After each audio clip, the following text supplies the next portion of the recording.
Hello everyone, welcome back to the channel. और आज की इस वीडियो में मैं आपसे डिस्कस करूंगा बीएससी 6th सेम केमिस्ट्री का लास्ट ईयर का क्वेश्चन पेपर। ठीक है, आपको पता है कि लास्ट ईयर जब कोविड हुआ था तो पेपर जो है आपके एमसीक्यू फॉर्मेट में हुए थे, जिसमें जो क्वेश्चंस के नंबर्स थे वो कितने थे, 35 थे। और हर एक क्वेश्चन कितने मार्क्स का था, 2 मार्क्स का था। 2 मल्टीप्लाइड बाय 35 दैट इज़ 70। और 30 मार्क्स जो हैं आपके प्रैक्टिकल्स और जो आपके प्रोजेक्ट वगैरह होते हैं उसके थे। क्लियर है? तो यहाँ पर मैं आपसे ये क्वेश्चंस यहाँ पर पार्ट में डिस्कस करूँगा, part 1, part 2, part 3, because 35 questions अगर मैं एक साथ एक वीडियो में तो वीडियो काफ़ी लंबा हो जाएगा। ठीक है, तो आप जो है इस वीडियो को ध्यान से देखें। अच्छा, उससे पहले एक और बात कि अगर आप मेरी वीडियोस को रेगुलर फॉलो कर रहे हो, आप अगर यूट्यूब पे मुझे फॉलो कर रहे हो और आप पढ़ रहे हो, ठीक है, तो आप पाओगे कि इस क्वेश्चन पेपर में जो मैक्सिमम क्वेश्चंस हैं वो डायरेक्टली मेरी वीडियो से आए हुए हैं। क्लियर है? अगर आप पढ़ रहे हो उन वीडियोस को और आप नोट्स बना रहे हो और उनको रिवाइज कर रहे हो थॉरली, तो आपको यकीन होगा, आप पाएंगे कि हाँ एक्चुअली में हम कुछ अच्छा कर रहे हैं। ठीक है, हमने कुछ गेन किया है, हमने चैनल पर आए हैं, हमारा टाइम वेस्ट नहीं हुआ है। ठीक है, यहाँ पर हमने यूट्यूब का जो है एक सही तरीके से हमने उसका बेनिफिट उठाया है। क्लियर है? तो यहाँ पर आप क्वेश्चंस को क्या करेंगे, स्किप नहीं करेंगे, वीडियो को स्किप नहीं करेंगे। ठीक है, आप क्वेश्चंस को ध्यान से देखेंगे बिकॉज मैं यहाँ पर डिटेल सॉल्यूशन इनके ला रहा हूँ। ठीक है, और साथ ही साथ कुछ इन्फॉर्मेशंस मैं ऐड करूँगा क्वेश्चंस के आंसर्स के साथ, जो कि इम्पॉर्टेंट आपके upcoming 2021 BSc 6th same chemistry exam के लिए, जो कि एज ऑफ नाउ आपको पता चल चुका होगा कि 26 को है। राइट, तो शुरू करते हैं। Question number 1। क्वेश्चन नंबर 1 है कि the number of unpaired electron in Fe3 plus ion बोलेंगे इसको। ठीक है, और गिवन दैट कि जो इसका एटॉमिक नंबर है Z वो है 26। तो अब आपको इन ऐसे क्वेश्चंस को करने के लिए आपको पहले तो आउटर मोस्ट या valence shell electronic configurations elements का पता होना चाहिए। बेसिकली आप 3D सीरीज़ का ध्यान रखिए। ठीक है, 4D 5D तो इतना नहीं पूछता है, पर 3D का ध्यान रखिए। तो आयरन की जो आउटर मोस्ट इलेक्ट्रॉनिक कॉन्फ़िगरेशन होती है वो होती है 3D6 4s2। क्या होती है? 3D6 4s2। अब यहाँ पर Fe3 प्लस में 3 प्लस चार्ज है, इसका मतलब 3 इलेक्ट्रॉन इससे जा चुके हैं। ठीक है, इसीलिए उसमें +3 चार्ज आया। अब 3 इलेक्ट्रॉन जब इससे निकल गए हैं तो सबसे पहले जो इलेक्ट्रॉन्स निकलते हैं वो आउटर मोस्ट शेल से निकलते हैं। सबसे पहले 4s से निकलेगा, उसके बाद आपका 4s में कितने इलेक्ट्रॉन है, 2, तो 2 इससे निकल जाएंगे। 3D में कितने इलेक्ट्रॉन है, 6, तो 6 अभी 2 निकले हैं। ठीक है, 3 टोटल निकले हुए हैं, हमें ये क्वेश्चन में पता है। तो अभी एक और निकलेगा, तो किससे निकलेगा, डी से निकलेगा। तो क्या बचेगा फिर कॉन्फ़िगरेशन, 4s में से तो दोनों गए 0, उसको कोई लिखने का सेंस बनता नहीं। और डी में से भी एक इलेक्ट्रॉन गया, 6 से क्या बन गया, वो 5। अब हमारे पास पता है कि जो डी ऑर्बिटल होता है उसके 5 सब शेल्स होते हैं। ठीक है, तो 5 सब शेल्स हम इस तरह से बनाते हैं, बचपन से हम सीखते हुए आ रहे हैं। 11th क्लास में एटॉमिक स्ट्रक्चर में हम बहुत ज़्यादा इसको पढ़ते हैं इस तरह से। ठीक है, तो यहाँ पर देखो, अब ये D5 मतलब डी में कितने इलेक्ट्रॉन है, D5 मतलब 5 इलेक्ट्रॉन है, तो 5 इलेक्ट्रॉन को आपने सिंगली भरना है पहले। ठीक है, तो अब क्या कितने अनपेयर्ड इलेक्ट्रॉन आ गए यहाँ पे, 5 को सिंगली भरेंगे तो कितने आए, 5 आ गए। तो कौन सा ऑप्शन हो जाएगा, बी ऑप्शन। देखो, जब इलेक्ट्रॉन को आप ऐसे सिंगली भरते हैं, जब इलेक्ट्रॉन को आप एक ही भर रहे हो, सिंगली भर रहे हो, ठीक है, तब उसको बोलेंगे इलेक्ट्रॉन कैसा है, वहाँ पर अनपेयर्ड है। और जहाँ पर अनपेयर्ड इलेक्ट्रॉन होते हैं, जहाँ पर अनपेयर्ड इलेक्ट्रॉन होते हैं वहाँ पर क्या होता है, पैरामैग्नेटिक। वहाँ पर क्या होता है, बिहेवियर कैसा होता है उस कंपाउंड का, पैरामैग्नेटिक। और अगर यही क्वेश्चन ऐसा आ जाए, यही क्वेश्चन ऐसा आ जाए कि इलेक्ट्रॉन बताइए, पेयर ऑफ इलेक्ट्रॉन कितने हैं, तो पेयर के लिए हमेशा 2 इलेक्ट्रॉन होते हैं रिस्पॉन्सिबल, इस तरह से इसको बोलते हैं पेयर। और जब भी इस तरह सारे इलेक्ट्रॉन्स आपको किसी कंपाउंड में इस फॉर्म में मिले, पेयर्ड फॉर्म में मिले, तो वहाँ पर जो हम मैग्नेटिज्म शो करते हैं या मैग्नेटिज्म बोलते हैं कि कौन सा मैग्नेटिज्म होता है, तो उस केस में आपका होता है डायामैग्नेटिक। कैसा होता है, डायामैग्नेटिक। ध्यान रखेंगे इस बात को।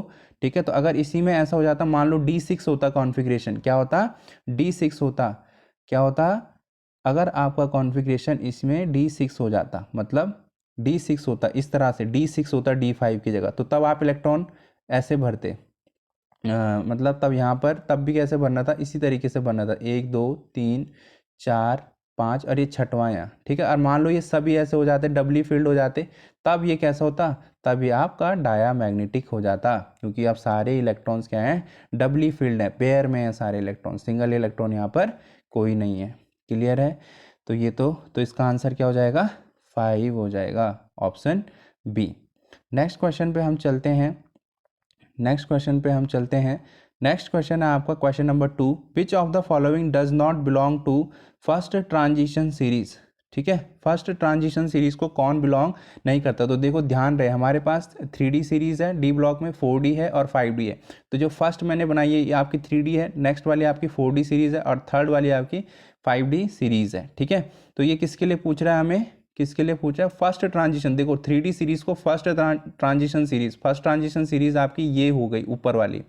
ठीक है, तो देखो इसमें कौन कौन से हैं, देखो इसमें आपका कोबाल्ट, इसमें सबसे पहले स्कैंडियम आता है, titanium, vanadium, chromium, manganese, iron, cobalt, निकल, कॉपर, जिंक। इस बार हो सकता है आपको सेकंड ट्रांजिशन सीरीज के लिए पूछ ले या थर्ड के लिए पूछ ले।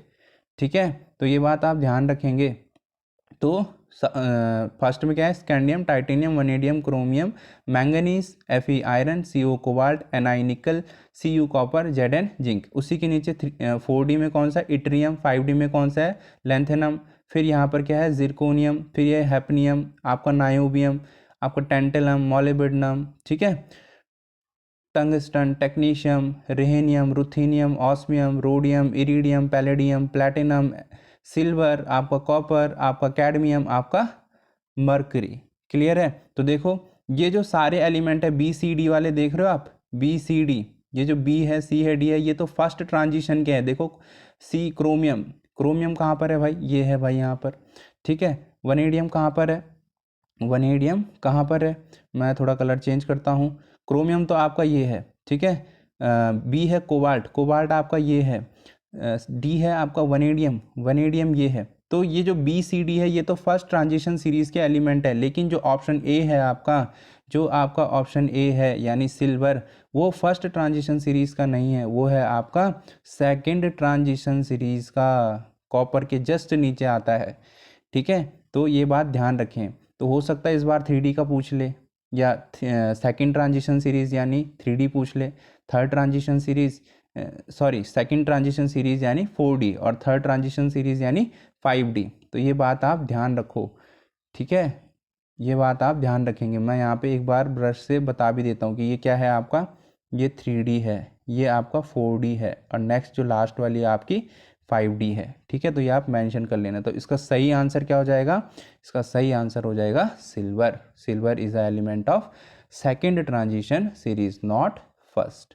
क्लियर है जी, समझ आया आप सबको। अगर नहीं आया तो इनके समझ नहीं आया तो do let me know in the comment section below. ठीक है, आप वहाँ पर पूछ सकते हैं। नेक्स्ट क्वेश्चन पे मूव ऑन करते हैं। Question number 3, in the first transition series the highest oxidation state is exhibited by. बहुत अच्छा क्वेश्चन था ये भी, मतलब डायरेक्ट पूछा हुआ था। ठीक है, घुमाया हुआ नहीं था यहाँ पे, ये भी मेरी वीडियो से डायरेक्ट है। ठीक है, जितने क्वेश्चन अभी मैंने डिस्कस करे इनके मैंने बहुत सारे MCQs वीडियोस बनाए हैं, वहाँ पे मैंने इन सबको डिस्कस करा है। आप जाके अभी भी अगर आपने नहीं पढ़ा है तो आप प्लेलिस्ट में जाके, मेरे चैनल में प्लेलिस्ट मैंने अलग से बनाई हुई है, BSc 6 सेम के लिए डेडिकेटेड है वो। वहाँ पर आपको कुछ चार्ज नहीं देना, कुछ नहीं देना, आप वहाँ पर जाके उस कंटेंट को फ्री में, ठीक है, पढ़ के अपना जो है भला कर सकते हो। ये आपके पास अच्छा मौका है, MCQ फॉर्म में एग्ज़ाम है, पूरे नंबर मिलेंगे अगर सही गया तो, कटने के कोई चांसेस नहीं है।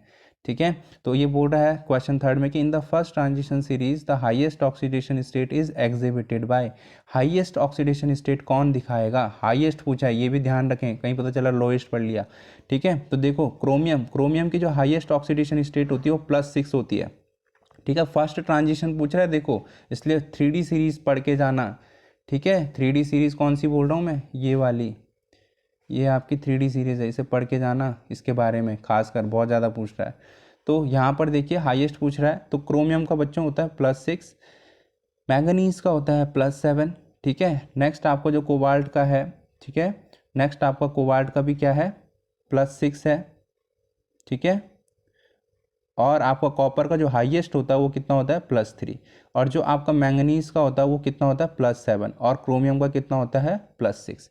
तो यहाँ पर जो सबसे हाईएस्ट ऑक्सीडेशन स्टेट है वो किसने शो करी है, आपका B ऑप्शन, यानी आपका बी ऑप्शन यानी मैंगनीज। मैंगनीज की हाईएस्ट ऑक्सीडेशन स्टेट कितनी होती है? +7। तो हो सकता है इस बार ये पूछ ले, इन तीनों में से कोई पूछ ले, तो इसलिए आप डिटेल में इनको क्वेश्चंस को प्रीवियस ईयर लगाने ही चाहिए, ठीक है। जब भी आप वॉर में उतर रहे हो तो उसका इतिहास पलट के देख लेना चाहिए, ठीक है। तो इतिहास मतलब in the sense question paper से जो लास्ट ईयर का क्वेश्चन पेपर है उसको उठा लो, 70 आउट ऑफ 70 आपके आ जाएंगे, ठीक है। नेक्स्ट क्वेश्चन पे मूव ऑन करते हैं। नेक्स्ट क्वेश्चन है effective atomic number of NiCO whole 4। ये भी मैंने बहुत कराया है, बहुत तरह के क्वेश्चंस इस पे कराए हैं, आप डायरेक्ट ऑर्गेनोमेटालिक की प्लेलिस्ट देख लेना। तो देखो यहाँ पर इफेक्टिव एटॉमिक नंबर निकालने के लिए आपको सेंट्रल एटम का एटॉमिक नंबर पता होना चाहिए। तो सेंट्रल एटम आपका यहाँ पे निकिल है, तो निकिल का एटॉमिक नंबर कितना होता है? 28। तो जितना उसका एटॉमिक नंबर होता है उतने उसमें इलेक्ट्रॉन होते हैं। अब ये है CO, CO is your cobalt, और कोबाल्ट कितने इलेक्ट्रॉन देता है जी? 2 इलेक्ट्रॉन देता है। तो यहाँ पे 4 है कोबाल्ट, तो 4 इंटू आप 4 करेंगे तो कितने इलेक्ट्रॉन आ गए? ये 8। तो यहाँ पर आ गए 8 इलेक्ट्रॉन। तो अब जितने इलेक्ट्रॉन आ गए हैं, ठीक है, सेंट्रल एटम को और लिगेंड्स को मिला के जितने इलेक्ट्रॉन आए उनको ऐड कर दीजिए, तो वो आपका इफेक्टिव एटॉमिक नंबर आ जाएगा। तो इन दोनों को जब 28 और 8 को ऐड करेंगे तो 36 आ जाएगा, जो कि क्रिप्टॉन के बराबर होता है। क्रिप्टॉन का एटॉमिक नंबर होता है, ठीक है। ये बात आप ध्यान रखें। तो कौन सा ऑप्शन हो जाएगा इसका? Option C. नेक्स्ट क्वेश्चन पर मूव ऑन करते हैं।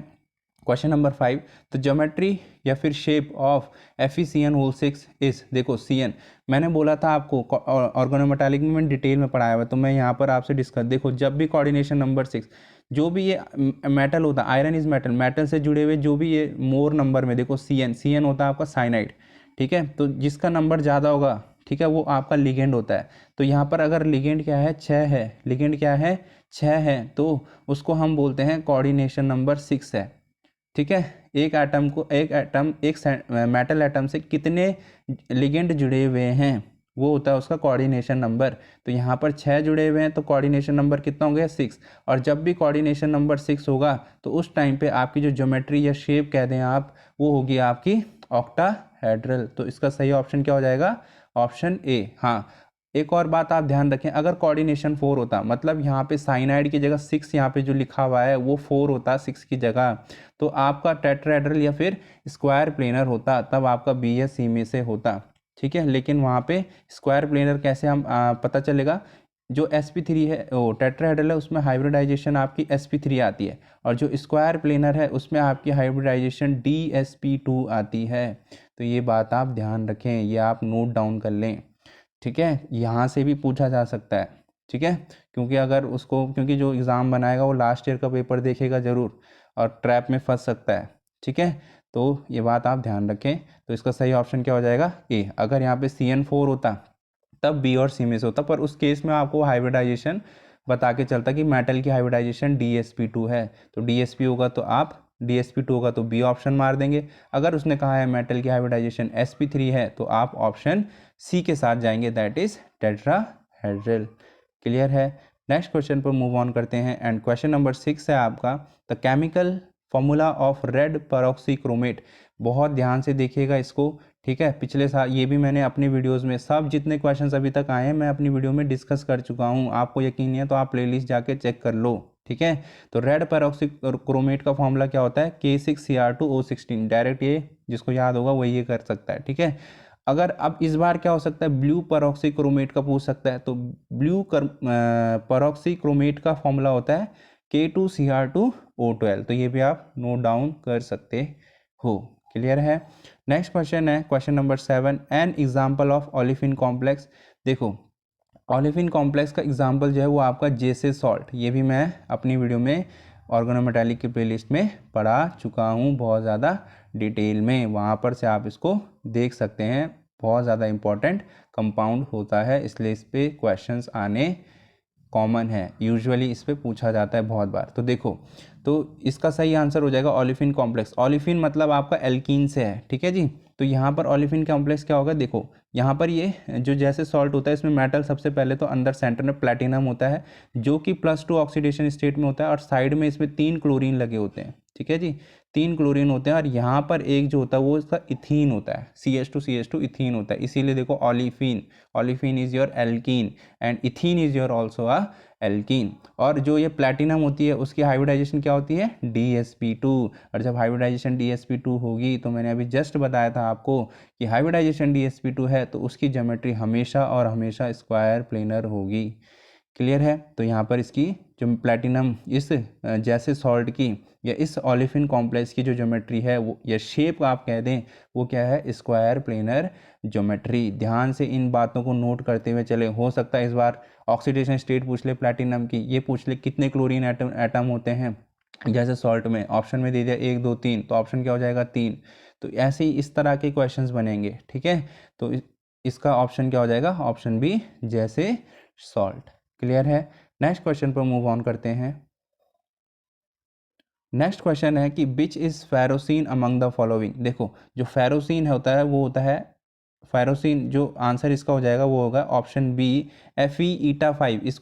इसको हेप्टासिटी बोलते हैं। ठीक है, ईटा 5 C5 ये मैंने डिस्कस कर चुका हूँ अपने ये वाला सब मैं अपने उसमें डिस्कस कर चुका हूँ। प्लीज़ आप वहाँ पे ज़रूर पढ़िएगा इन चीज़ों को। ठीक है, ईटा 5 C5H5 होल ट्वाइस। ठीक है, तो ये होता है आपका फेरोसिन का फॉर्मूला। फेरोसिन क्या होता है, एक आयरन का कॉम्प्लेक्स होता है। ठीक है, और ये जो रिंग होती है साइड में, ये जो रिंग होती है साइड में, इनको बोलते हैं साइक्लोपेंटाडाइनाइल रिंग।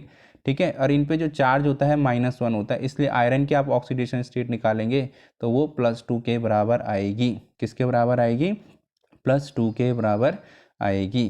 ठीक है, और इस कंपाउंड को आप सैंडविच कंपाउंड बोलते हैं। आपने सैंडविच खाया होगा। ठीक है, 2 ब्रेड के बीच में आप न जाने क्या क्या ऐड कर लेते हो। ठीक है, टमाटर और जो भी, ठीक है, वो आप ऐड करते हो। तो इसलिए इसको क्या सैंडविच इसलिए बोल रहे हैं कि 2 रिंग के बीच देख रहे हो आयरन को रख दिया हमने सैंडविच की तरह, इनको ब्रेड के पीसेस मान के चलिए, इसलिए इसको क्या बोलते हैं, फेरोसिन को सैंडविच कंपाउंड भी बोलते हैं। और इस कंपाउंड का क्या होता है, जीरो डाइपोल मूवमेंट। बहुत ज़्यादा इंपॉर्टेंट बातें हैं, इन्हीं में से एक पॉइंट कुछ आ सकता है। ठीक है, तो नोट करते हुए भी चलें, नोट भी बनाएं। ऐसे ही मतलब बस वीडियो को स्पीड में ना देखें, 2x में ना देखें, कोई फ़ायदा नहीं। इससे अच्छा आप मत ही देखो। ठीक है, अपने आइज़ को क्यों पेन दे रहे हो। तो नेक्स्ट यहाँ पर और ज़्यादा एक इम्पॉर्टेंट पॉइंट है कि बताइए जो ये फेरोसिन का कॉम्प्लेक्स है ये डायामैग्नेटिक है या paramagnetic. So your answer would be diamagnetic. हो सकता है ये भी पूछ ले कि जो साइक्लोपेंटाडाइनाइल रिंग होती है फेरोसिन में उस पर चार्ज कितना होता है, तो योर आंसर विल बी -1।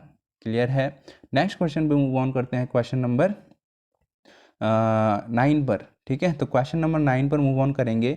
तो which will occur at higher frequency. Higher frequency ये भी मैं अपने जो मैंने IR की वीडियोस पढ़ा, IR टॉपिक जो पढ़ाया था, ठीक है, एप्लीकेशन ऑफ IR स्पेक्ट्रोस्कोपी, उसमें मैंने डिटेल में डिस्कस किया हुआ है। तो सबसे ज़्यादा हायर स्ट्रेचिंग फ्रीक्वेंसी किसकी होगी, आपकी सबसे ज़्यादा होगी, देखो ट्रिपल बॉन्ड की, कार्बन ट्रिपल बॉन्ड कार्बन की होगी 2150 centimetre inverse, carbon double bond carbon की होगी 1650 सेंटीमीटर। देखो इन वैल्यूज़ को याद रखना है, 1650 सेंटीमीटर इनवर्स, और कार्बन सिंगल बॉन्ड कार्बन की होगी 1200 सेंटीमीटर इनवर्स। तो ये देखिए 2150, जिसकी वैल्यू ज़्यादा होगी उसकी स्ट्रेचिंग फ्रीक्वेंसी भी सबसे ज़्यादा होगी। ठीक है, तो since carbon triple bond carbon की जो स्ट्रेचिंग फ्रीक्वेंसी है वो है 2150 centimetre inverse. So your answer for this question will be option C triple bond C stretch.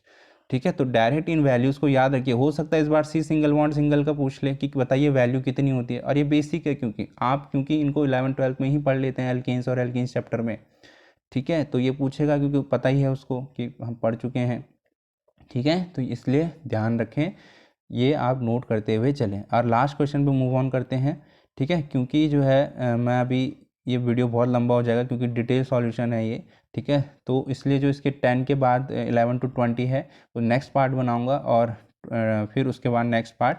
ठीक है, 3 पार्ट आएंगे, तो आप नोट्स बनाते हुए चलें। ठीक है, डिटेल्स में ये सॉल्यूशन मैं आपको प्रोवाइड करवा रहा हूँ।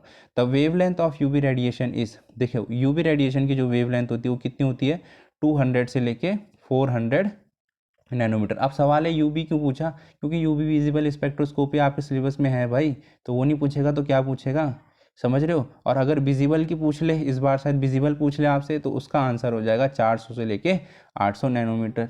अब आप बोलोगे सर विजिबल ही क्यों पूछेगा, तो इसलिए पूछेगा क्योंकि यूवी विजिबल स्पेक्ट्रोस्कोपी आप पढ़ोगे, तो यूवी की तो इस साल लास्ट ईयर पूछ ली, इस साल हो सकता है विजिबल पूछ ले। ठीक है, तो इस तरीके से आप एनालाइज भी करिए पेपर को। ठीक है, देखिए किस तरह का क्वेश्चन पूछा हुआ है। अननेसेसरी इतनी मोटी बुक पढ़ोगे तो कोई फ़ायदा नहीं। ठीक है, और इन द एंड में यही कहना चाहूँगा कि अगर आपने भी शुरू नहीं किया है ना, तो चैनल में जाओ, प्लेलिस्ट में ठीक है, कुछ दिन अपने एग्ज़ाम को दे दो, उसको ध्यान से देखो, ठीक है, सारी वीडियोस देखो, पेन कॉपी लेके बैठो। 26 को पेपर है, अभी हार्डली 1 वीक बचा हुआ है, ठीक है, उसमें भी आप अभी बहुत कुछ कर सकते हो, ठीक है। आप आराम से उन वीडियोस के थ्रू 66 आउट ऑफ 70 या 68 आउट ऑफ 70 स्कोर कर सकते हो, ठीक है। तो आज के लिए बस इतना ही इस वीडियो में। अगर आपको कोई प्रॉब्लम हो या फिर कुछ कॉन्सेप्ट में दिक्कत हो तो आप कमेंट में ज़रूर रिप्लाई करें, ठीक है। Thanks for watching, good luck.